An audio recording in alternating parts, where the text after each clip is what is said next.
and gentlemen, the story you are about to hear is true. Only the names have been changed to protect the innocent. NBC brings you Dragnet.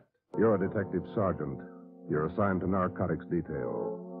For more than 2 months, doctors' offices have been burglarized, hospital pharmacies pillaged, drugstores robbed, medical supply firms ransacked with one purpose in mind: the theft of narcotics.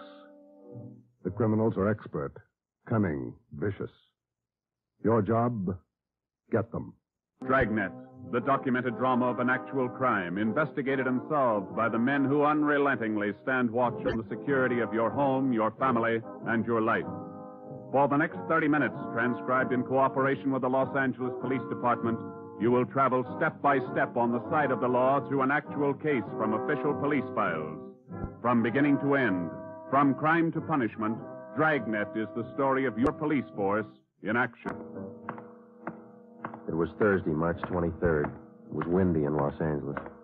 We were working the night watch out of narcotics. My partner's Ben Romero. The boss is Ed Backstrand, chief of detectives. My name's Friday. I was on my way back from the record bureau, and it was 10:35 p.m. when I got to room 24, narcotics detail. Yeah, okay. Well, we'll be right over. Thank you. Get anything, Joe? Nothing we don't know already. How about you? That was the county hospital on the phone. Doc Welch. Pretty fair lead. I told him we'd be right over. What's he got? One of our informants, Benny Trounsel. Ready? Let's go. What's with Benny? Bad shape. Somebody worked him over. They found him in an alley off of South Main. Yeah? Doc says Trounsel talked before he passed out. Anything good? He claimed he knows who's running the new dope racket in town. Says they got him. No, let's take the stairs here, huh? Why should they bother with small fry like Benny? That's what I'm wondering. Blackmail, maybe. Benny's still on the needle? Maybe that accounts for his story. Doc says his skull is fractured. Morphine doesn't do that to you. Yeah. Benny mention any names? I don't know. Doc didn't say. Here's the garage. Come on. When did they pick up Benny? About an hour ago. He had a pocket full of bundles on him. Heroin. Trounsel's small fry. He never had that much dope on him in his life. That's what makes it interesting. Let's go.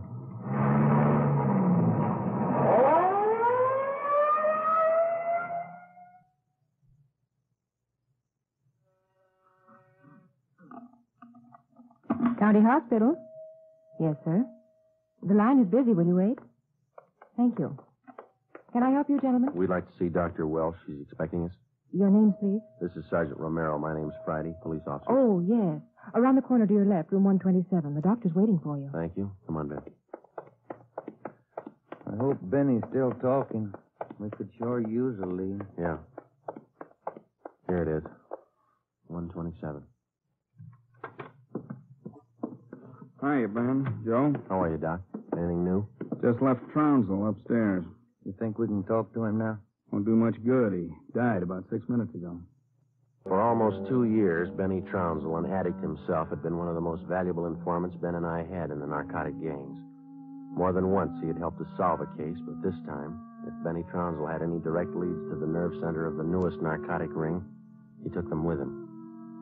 Besides his dying accusation that the ring had gotten to him, he left behind only 2 small scraps of information. First, when he arrived at the county hospital, Dr. Welsh reported that Trounsel repeatedly muttered the name Patterson. Secondly, among the few personal effects found in his pockets was a good amount of heroin and a small piece of white paper with 2 words scrawled on it: Tucker Building. Benny Trounsel's body was taken to the county morgue, and the next morning it was posted. At the coroner's inquest, the cause of death was listed as a brain hemorrhage induced by severe blows by a blunt instrument on the sides and base of the skull, inflicted by a person or persons unknown.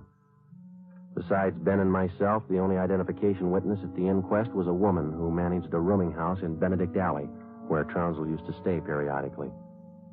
After the inquest, we questioned her briefly in our office.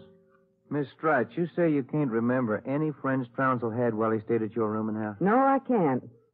Besides, if I knew that man used dope, I never would have rented him a room. How long did he rent from you, Miss Strite? About 6 months. I run a respectable house. I don't mind if my people drink a little now and then, but those dope users, no, sir. Did you know anything about Trounsel, Miss Strite? Where he spent his time, where he had his meals? Well, don't serve at my place. Too much trouble. Most of the people eat at the Ace lunchroom. Down the corner. Where's that, Miss Dry? Grant and South Main. Right on the corner. You think Trounsel might have spent some time there? He might have. I don't know. Miss Strite, did Trounsel ever mention anyone by the name of Patterson? No. Patterson? No. And you can't recall any friends he might have had? He had any friends and never set foot in my house. That's all I know. All right, Miss Strite, thank you. Here's a card, ma'am. If you come across any information about Trounsel, we'd appreciate it if you'd call us. All right. That all? That's all, ma'am. Thank you. Well, bye. Goodbye, ma'am. Big help. Yeah, not even a good identification witness. You got those listings we made on the Tucker building? Yeah. Yeah, let's see. Here it is. Okay, let me have it, huh? Tucker building, 7310 South Wilshire. I wonder what Benny Trounsel could have been doing out there. Shouldn't be too hard to check. It's a small building. Yeah. 6 listings for the whole place. A couple of law offices, real estate guy, dentist, architect, and a doctor. One dentist, one doctor. Could be a lead. Maybe. Pretty thin. Friday, Romero. You got a minute? Yes, Skipper. Come on, Joe. Yeah. What do you got, Ed? Letters. Here's a sample. Now listen to this. Chief of Detectives, Ed Backstrand, City Hall, Los Angeles. In view of mounting wave of narcotic robberies, strongly recommend that your efforts to curb this lawlessness be redoubled. They all like that? All of them. They're mad. Can you blame them? Not a bit. We haven't got much to go on, Chief. The gang's pretty smart. All right, then let's be smarter. There's no law against it. Doing our best, Skipper. Then make it better. I'm sick of that bunch, and I'm tired of these letters. And look at that record. In 2 months, 15 drugstores robbed, 8 medical offices, 2 supply houses, 2 hospital pharmacies. Narcotics missing every time. Now, who's behind it? None of the old-timers. We've checked them out. Gone over every hype and mainliner we know of. All right, then get on the transients. New faces. Climb on every one of them that shoots the stuff until you get to that gang and break it. If you need help, holler. But get to that gang and break it. You understand? Okay, Skipper, we'll try. You dig up anything on that Trounsel case yet? Still checking out one lead. What? Slip of paper we found in Trounsel's pocket, Ed. Said Tucker building on it, that's all. Just going to check it out when you called. All right, hop on it. Fast. We got a lot of pressure on us. Keep in touch with the office. It was almost noon when Ben and I got out to the Tucker building. It was a 2-story affair, comparatively small, very modern. We checked with the dentist in the building first, but he'd never heard of anyone by the name of Benny Trounsel. His records and appointment books proved it out. Well, that's one down, Joe. Yeah? Let's try that doctor's office now. What's his name? Let me see. Springer. Dr. Fred Springer. He's on the 2nd floor. Okay. There's a stairway down there. Come on. Pretty close to lunchtime. Might not be in. Maybe. Somebody should be there. We haven't got much time to play with. Yeah. Chief sure was up in there this morning. Here's the office. Fred Springer, M.D. Good morning. May I help you, gentlemen? We'd like to see Dr. Springer, please. Do you have an appointment? No, we don't. Well, the doctor's not in at present. Would you like to make an appointment for later in the day? No, ma'am. We're police officers. This is Sergeant Friday. I'm Sergeant Romero. How do you do? I'm Miss Turner. I'm the doctor's nurse. Then you must take care of the appointment and record books for the doctor. Yes, I do. Well, maybe you can give us the information we're looking for, Miss Turner. Did the doctor ever have a patient by the name of Trounsel? Benny Trounsel? Trounsel? Mm-hmm. No, I don't think so. Just a moment. I'll check. Thank you. No. Trounsel, is that the way it's spelled? Yes, ma'am. No. The name's not listed here. Let me check the account book.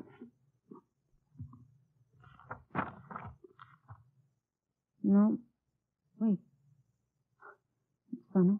What's that, Miss Turner? Here in the back of the book in the doctor's handwriting. Look. Trounsel, the black parrot. Certainly funny. I can't remember seeing that notation before. It must be fairly recent. Miss Turner, what kind of a clientele would you say Dr. Springer has? Oh, it's quite exclusive. Beverly Hills, Bel Air. That's where most of the bills are mailed. Can you recall seeing Trounsel in the office here, Miss Turner? Small man, thin, walked with a kind of a limp, not very well dressed? No, I don't think so. Doesn't sound like any of our patients. Would you show us the doctor's prescription lists for the last 2 months? We'd like to check them. Well, I'm afraid I can't. Dr. Springer keeps them in the safe. He's the only one who has the combination. How long you been with Dr. Springer? About 10 months. Ever since he started his practice out here. Where was he before that? Philadelphia. I don't understand all these questions. Is anything the matter? Just a routine check, Miss Turner. When do you expect the doctor back? About 4 this afternoon. He's out making home calls. All right. Here's our card. Would you ask him to call us as soon as he comes in? I'll do that. Thank you, Miss Turner. Bye. Goodbye. Bye. Oh, say, Miss Turner, one more question. Yes? Does Dr. Springer have a patient by the name of Patterson? Oh, yes. One of the doctor's first patients, John Patterson. He lives out on East Beverly Drive. When we left Dr. Springer's office, we called R&I. There was no make on John Patterson. Ben and I drove over to see him just on a hunch. It didn't pay off right then, but it showed a little promise. When the maid came to the door of the Swank apartment, she told us Patterson was out for the day. We asked her about Patterson's occupation. She didn't know. We asked her about his friends, his business acquaintances. She could remember only 2 people visiting the apartment. One of them was Dr. Springer, apparently a constant visitor. The other, a tall, dark man who spoke bad English. We asked the maid how long she had worked for Patterson. She said ever since he moved to Los Angeles, about 6 months before. A few things started to fall into place, but it was strictly a guesswork operation. Ben and I got in the car and headed for the south end of the city to check out some of the places Benny Trounsel was supposed to have frequented.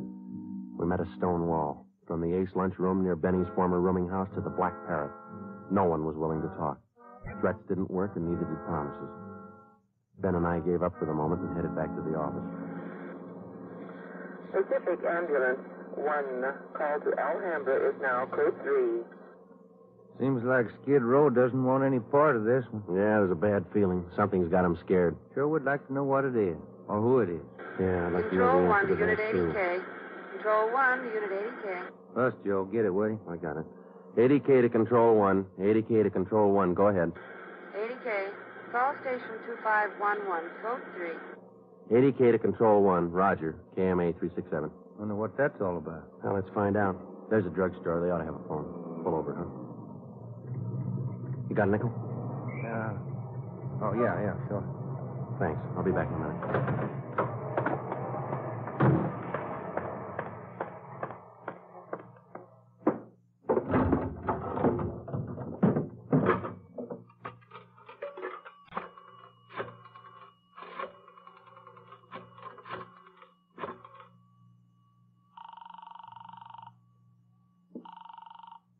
City Hall. 2511. Chief of Detective's Office, Hannon. This is Friday, Mike. The chief there? Oh, yeah, just a minute. Backstrand talking. This is Friday, Ed. What do you got? You tied up? Nothing big. Then check in as soon as you can. Got something good. What? You remember the stick-up at St. Agnes Hospital about a month ago? Pharmacy there? What about it? 2 patrolmen picked up a user down near Union Station about an hour and a half ago. Yeah? Guy was way back on his heels. He had 2 vials of morphine on him. Vials had serial numbers. Good. Did they match out? Perfectly. Thanks, Ed. We'll be right in. When Ben and I got back to the office at 3:52 p.m., we picked up Chief Ed Backstrand and went directly to the crime lab, where Lieutenant Lee Jones analyzed the contents of the 2 vials taken from the suspect. Jones told us it was high-grade morphine. We went back to the office and double-checked the serial numbers on the vials with the crime report on the St. Agnes Hospital robbery. They matched. And there's a good break.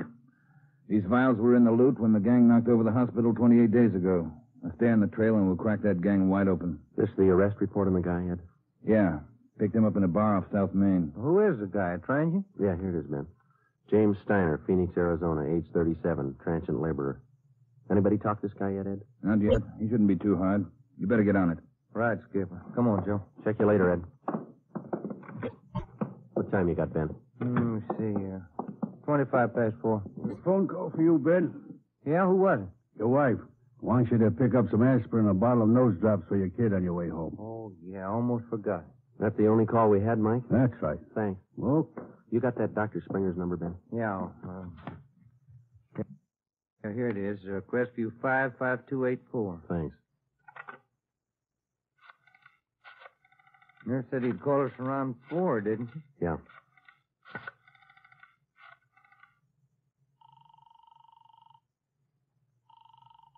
Dr. Springer's office? This is Sergeant Friday down at the police department. Dr. Springer there? Well, no, he isn't, Sergeant. He called in about 20 minutes ago, and I gave him your message. He said he'd call you. All right, Miss Turner. When he comes in, tell him to call us. Impress on him it's urgent. All right, Sergeant, I'll do that. Goodbye. Goodbye. No luck? I don't know. Just a hunch. He may be ducking us. Who are you calling now? State Medical Board. Maybe they can check us out on Dr. Springer. I put the call through to the State Medical Board and asked for a check on Dr. Fred Springer. They said they'd call back within the hour. In the meantime, we had James Steiner brought to one of the interrogation rooms for questioning. It was all talk. It's like I told the sergeant when they booked me. I don't know anything about this hospital job. Sit down, Steiner. Oh, all right. Thanks. How long you been in the city, Steiner? L.A.? Oh, about a month. I came from Phoenix, looking for work. Things are pretty slow in Phoenix. Where'd you get the morphine? Huh? I said, where'd you get the morphine? The stuff? I bought it. Just for a pop now and then. I just play around with it. Just for kicks. Who'd you buy the vials from? Who? I don't know. Guy in a bar gave me a price. Which bar was that? Which bar? Black Parrot. I'm not hooked. I just play around with it just for kicks. What'd the guy look like, Steiner? What did he look like? I don't know. Tall, I guess. Would you remember him if you saw him again? Remember? Sure. I talked to him a couple of nights at the bar. Was he on the stuff? Was he a hype? Hype? Yeah, maybe. Tall fella, Doc. You shooting the stuff? Shooting the stuff? No, I'm no mainliner. I never took in the veins of my life. I told you, do it just for kicks, just a pop now and then.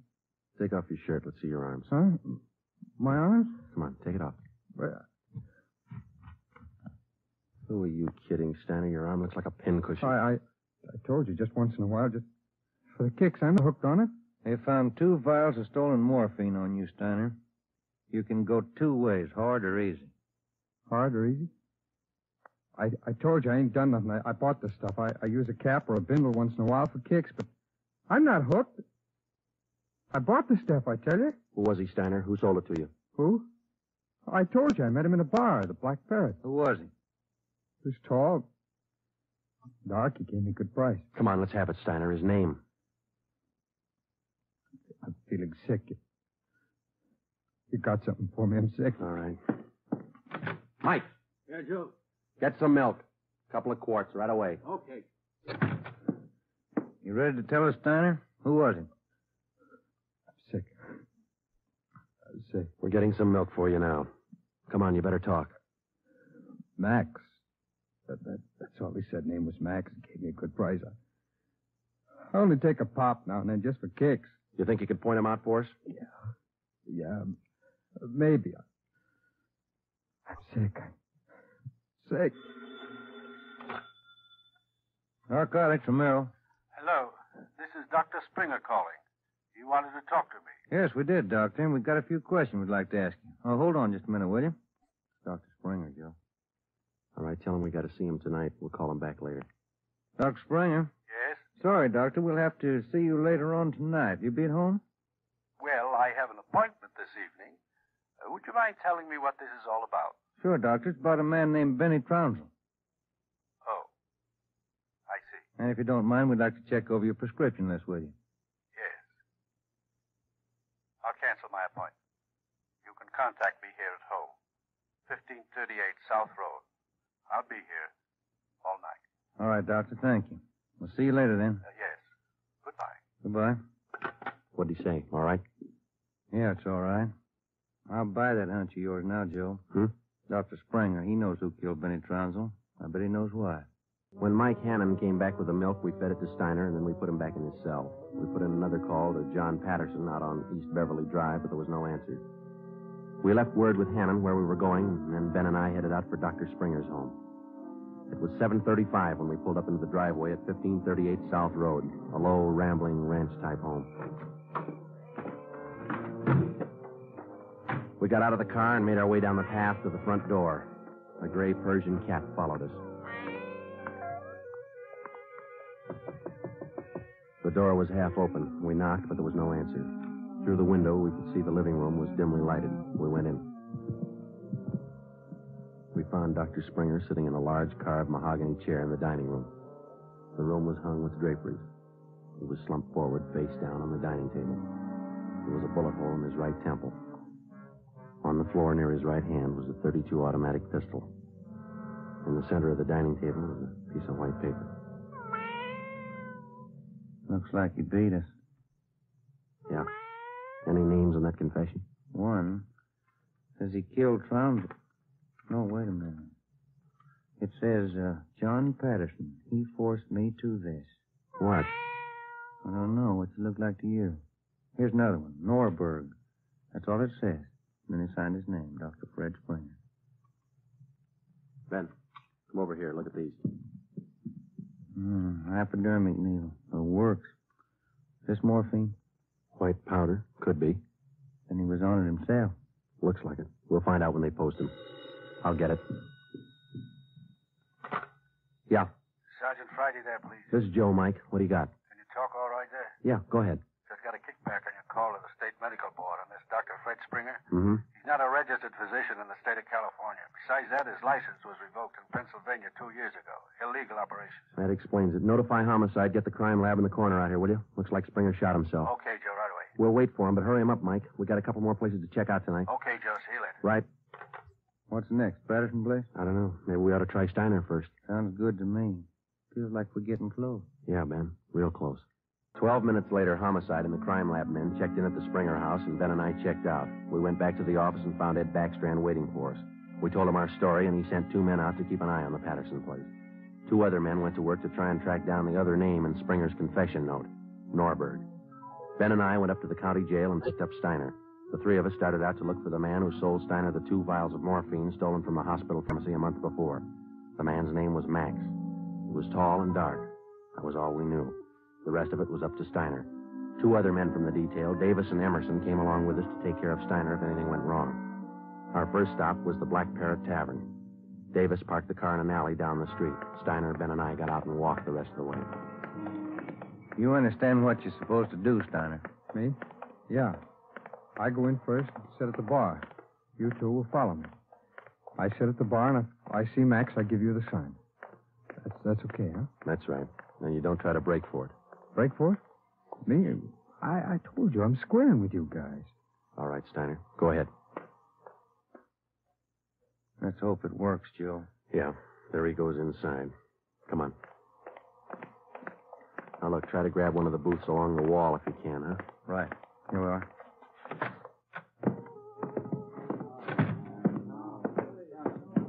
The first booth, Ben, it's empty. Yeah. Oh, it's left to order at the bar. Waitress got a night off. Make it a couple of beers, will you? Couple of beers? Okay. Joe, go look at Steiner. Yeah, he's signaling. Must mean the guy putting on his coat over there. No, hold it, Ben. Wait till he gets past us.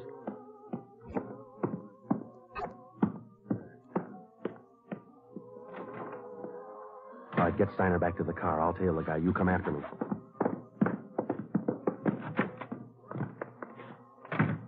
I didn't know how right Steiner was or how much we could trust him. All I knew was that the man I was following was tall and he was in a hurry. I followed him 3/4 of a block before he turned in at a motel. He went to a cottage at the rear of the lot, let himself in, and closed the door quickly behind him. A minute later, Ben and the others pulled up in the car. Got him staked up, Joe. Steiner says that was Max. Let's make sure. Come on. Which one's the inn? The one down at the end here. Now be careful. You too. All right, here we are. Wait a minute right there.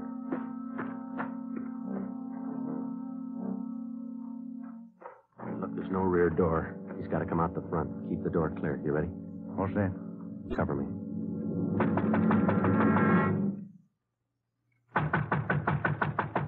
Open up in there. Who is it? Police officers, open up. Just a minute. All right, Ben, give it back to him. Don't shoot! We'll come out! All right, throw your guns out first, then come out with your hands behind your head and make it fast. Watch it, Ben. He's making a break. All right, mister. That's far enough. Get out of my way. Get him, Ben. That's good, Ben. You all right? Yeah. He didn't mean it, Copper. He didn't mean it. He didn't know what he was doing. Well, that must be a good excuse, lady. A lot of people use it. Come on, Ben. Let's take him in. It was 10 minutes past midnight when we got back to headquarters. Both the man and the woman were booked for violation of the State Narcotics Act, a felony. He gave his name as Max Jansen. In his luggage, we found 13 vials of morphine, large quantities of heroin, and a small amount of panopin. He gave us the names and addresses of 6 active members of the narcotics gang. He identified Dr. Springer as second in command. Just a few more questions, Jansen. Yeah, all right. Why did Springer kill Trounsel? He had it coming. Trounsel knew the score, and he was blackmailing them, bleeding them white. Why didn't the gang take care of him? The boss said no rough stuff.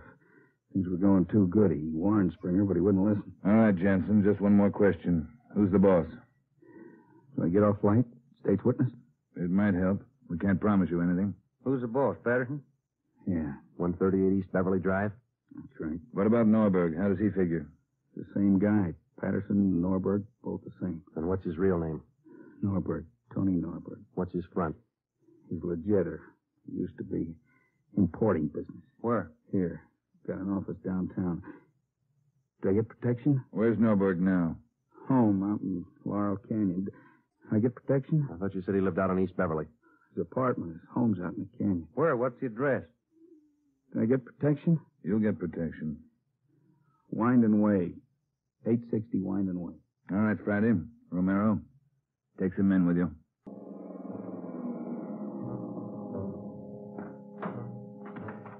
All right, Davis, cover the back of the house. Levine, you cover the front. Come on, Ben.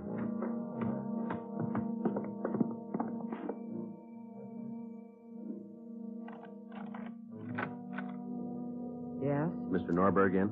Who's calling? Police officer. Oh, come in, won't you? Thank you. Now get your hands up. Face the wall. You'll never make it, lady. The house is surrounded. Tony, get the stuff. It's our only chance. They'll cut you down, Norberg. All right, Jeannie, give him the gun. Don't be a fool. They're going to march out the door in front of us, right to the car. I'm not going, Jeannie. Try it if you want. I'm not going. All right, Tony, stay. Come on, coppers. You'll never make it, lady. I said move. Fast. All right, Ben, hit the dirt. She's going for the car. See if you can get those tires.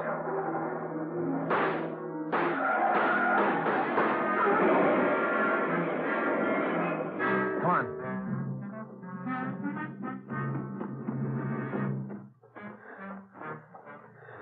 Dan?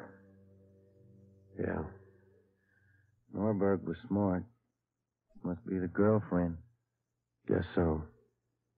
Wonder why they start. Why do they get on the stuff, Joe? For kicks, Ben. None of them ever get hooked. Just for kicks. The story you have just heard is true. Only the names were changed to protect the innocent. Tony Norberg, alias John Patterson, was tried and convicted for possession of narcotics, robbery, and conspiracy, and was sentenced to the maximum term prescribed by law, each count to run consecutively. He died 3 years and 11 days after his arrival at the state penitentiary. You have just heard the 9th in a new series of authentic cases transcribed from official files. Technical advice for Dragnet is furnished by the Los Angeles Police Department. Tonight's program is dedicated to Chief Erskine Fish of the North Sacramento Police Department, who on the night of August 11th, 1935, gave his life so that yours might be more secure. Dragnet came to you from Los Angeles. This is NBC, the national broadcasting company.